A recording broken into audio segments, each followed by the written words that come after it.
you and I sat in. We heard from Kevin O'Buckley, the new senior vice president and general manager of Intel Foundry. I mean, look, after the last couple of weeks, was there anything that could be said on that call that gave you confidence, or what was your perspective of the conversation and under Kevin's new leadership?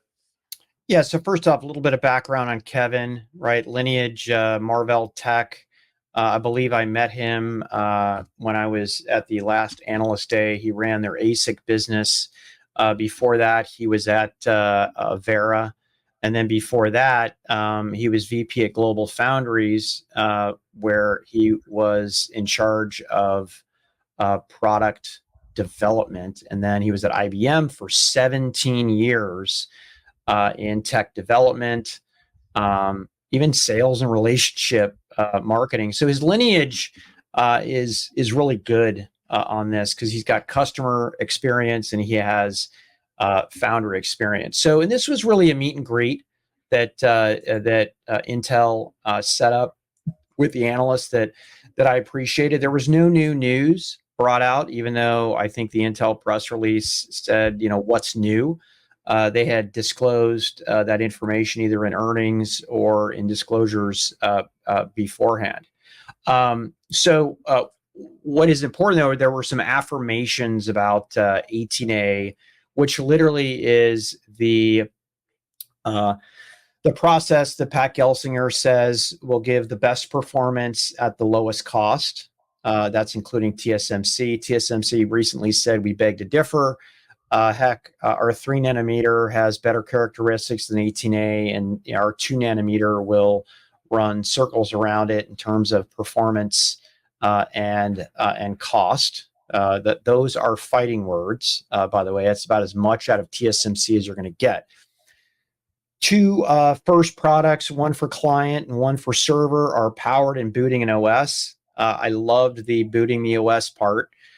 Because that is key. You can power on anything, but if it by the way, it has to boot into BIOS, then it has to boot into operating system. That is a good sign. That doesn't mean it's running Windows. It's probably a variation of Linux. That's how this works. PDK 1.0 and a PDK is what you give customers, partners, and IP houses to go in and really bang on this thing and integrate your flows with theirs.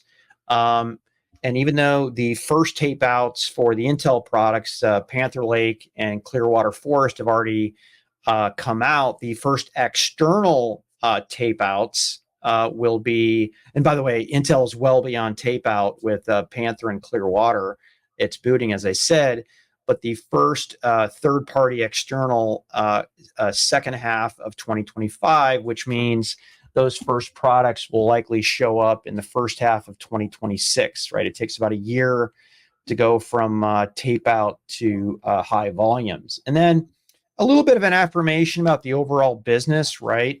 IFS, and this is, 3, this is 18A, this is everything, is at over $15 billion. That includes wafers and their packaging business. Big number, just as comparison, TSMC is 100 billion. This is bigger than Global Foundries.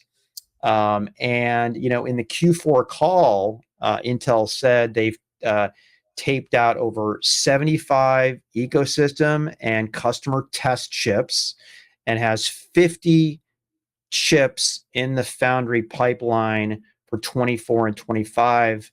75% is on 18A. Final comment, again, they made this announcement before, but Microsoft is a committed Intel 18A partner, and my guess is that is the chip that will tape out in the first half of 25. Could be Cobalt, could be Maya. My guess is Maya, which is their data center AI accelerator, just because of what TSMC is doing with raising their prices. Yeah, so you hit it on the head. I mean, this wasn't new, but it was sort of I like the word reaffirmation. It was look, this particular moment for Intel is complicated. I mean, Pat, I tweeted something yesterday. They're trading it effectively a book value. They're literally the company.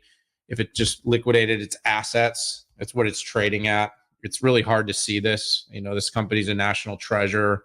It's been critical to the entire development of the compute era. We've seen fabless design skyrocket while Intel has struggled. The foundry business is something that the world needs. It actually needs Intel to be successful in this particular space. Yes, TSMC can do more here. Samsung can do more here. SK, they can all come here and build fabs. But it is good for the world to have a strong US-based manufacturer of chips and a fab and a foundry in chips. So I'll say that. So it's good to see some of the things that you kind of hit on overall. It's good to see the pipeline developing. The problem is the cost and timeline to value is much different than, if you're a fabless design, you can get, especially now with, the EDA tools and all the design support arm and IP licensing, you can get to value pretty quick. That's why you're seeing all the hyperscalers build their own, because it's become very, very possible to do in short periods of time, and they can vertically integrate and deliver quality products and increase margin. But they do need to have these chips fabbed out. They do need to have these produced. There is 3 nanometers sold out for 2 years. CoWoS, certain CoWoS sold out for multiple years. Certain CoWoS not working yet. Some of the other CoWoS isn't working yet. We actually didn't even really talk about it here, Pat, which is kind of funny. It didn't make the list, but NVIDIA had a delay this week, and we don't need to. It got covered so well. Maybe that's why we didn't have to cover it here. But the bottom line is that this business is hard. This business is hard. From design to output, it's very, very tricky. The amount of capital and the capital intensivity of this is exponentially more difficult than just the design side. And so Intel's got a tough road ahead. I think its biggest problem is that you just really have to you have to have a decade horizon to really see foundry from a profitability standpoint. I mean, David Zinsner, I think you've talked to him this week. I talked to him next week. I mean, he's been pretty candid about, it's really the turn of the decade is where they see this thing really starting to generate profit. But again, a company like Intel can't be betting on the short path. They have to be betting on the long. They have to. Returning to technology leadership is a big challenge in itself. That's something Pat stood by. It's not going to be easy, but technology leadership is one thing. The world needs more foundry. It just does. So you've got TSMC and you got Samsung. But Intel succeeding here is good for the world. Everything else you covered, I think, is pretty good.